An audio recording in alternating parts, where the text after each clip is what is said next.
Hello indie game fans, the Steam Summer Sale is live with thousands of games on discount, where I'm going to try to save you some money by pointing out the best deals, and it doesn't get much better than 90% off, so let's begin with Down in Bermuda, a puzzle adventure game that takes place after your plane crashes in the Bermuda Triangle, only to find our daring adventurer stranded in a time bubble and having to find a way home. Developer Yak & Co are awesome, having made Agent A a puzzle in disguise as well, so they know what they are doing, with the clever puzzles here being one of the highlights. The art is gorgeous as well, and is honestly not too difficult, so for a great time, this is one to get. Here's a little bit of a throwback title named Deathtrap from 2015, an action tower defense game that combines construction of towers to shoot at a convoy of enemies, with your player avatar being actively involved in attacking enemies as well. There are 3 character classes to choose from, as well as co-op or PvP modes, so if you can find a couple of friends to play this with you, then that would be great, having secrets within the level and even endgame content, so if you love tower defense titles like me, give this one a go. You wanna hear a story, hey? Hello!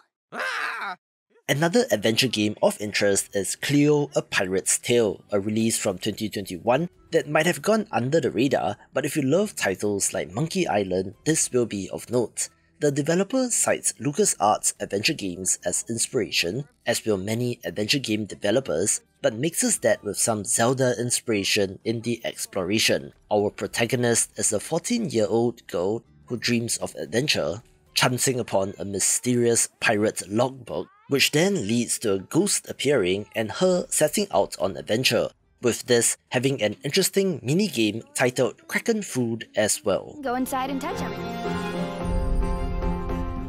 This game is quite the amazing success story, which was surprising to me since I believe Gedonia does use stock asset packs and character models in service of a larger open world action RPG, and yet they have managed to find that sweet spot that blends everything nicely together so that it doesn't look weird or odd.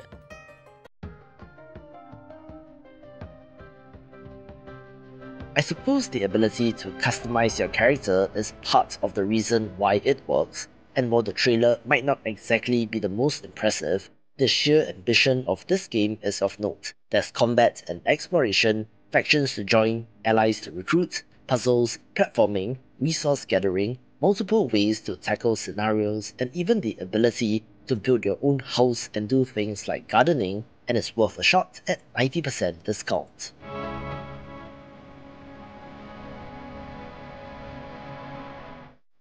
My people lived here once long ago. They had machines, kept us warm, safe. Now I am alone, and the machines not work. One of the games that have stuck with me ever since it was revealed is the Little Acre, a lovingly crafted hand-drawn point-and-click adventure game about a little girl setting off on an adventure in search of her missing father. This is set in 1950s Ireland, so there's an interesting time period in itself, but adds in a twist in a fantasy world to explore. This has a little bit of an over-the-garden wall kind of vibe, with some of the best animation that I have seen. Courage. Welcome the vault, sir. Go away, robot.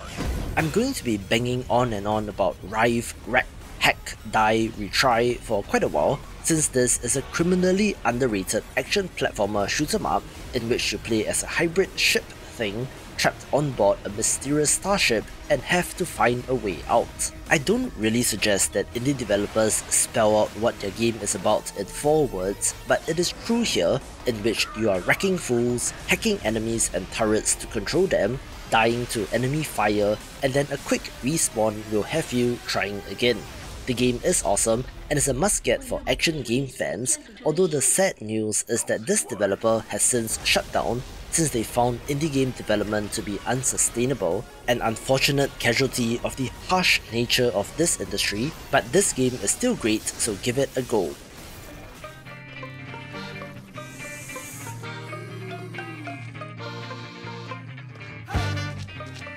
A cool thing about indie games is that rather than photorealism, developers often opt for more stylized or throwback visuals which can be timeless, and such is the case with Eldritch, a self-styled Lovecraftian horror immersive sim roguelite, so if any of that appeals to you, do pick it up. This is from 2013, so it has been quite a while, but you can do things like stealth, punch enemies, steal things, eat enemies, pray to the old gods and more, being a very interesting entry to mess around with for both players and indie game developers to study.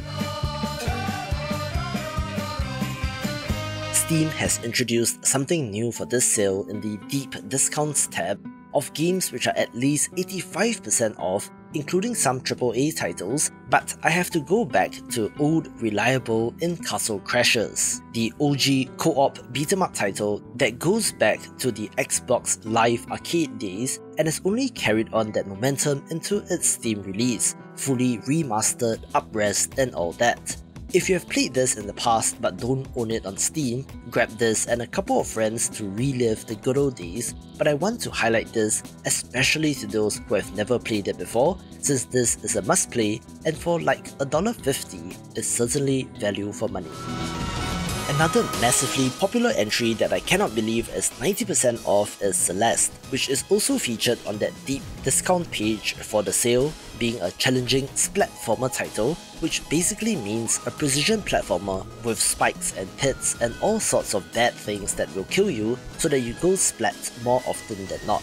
This is the example of a modern precision platformer of a game that is challenging while also having a narrative to tell about our heroine climbing a mountain because of reasons. While not the most gorgeous pixel art, it works for this game and looks good, with the B and C side challenges being some of the most intense platforming that I've seen in games. Hey you! Yeah you! I'm talking to you over there. Are you ready to play with your balls? You better. This next title is a weird one and is of note for several reasons, since if the opening seconds of this trailer didn't reveal their hand, Anton Ball Deluxe is a weird game with attitude and is a side-scrolling brick breaker game of all things. Like Breakout or Arkanoid, you're hitting a ball back and forth to clear blocks, reimagining an arcade classic, and has 3 games here, including a Mario Bros-like title and a PvP versus mode, and is neat, with the more interesting part being that the developer is making a Wario Land style platformer named Anton Blast, which is releasing later this year. Watch this video to find out more about that game. All this over 69 levels.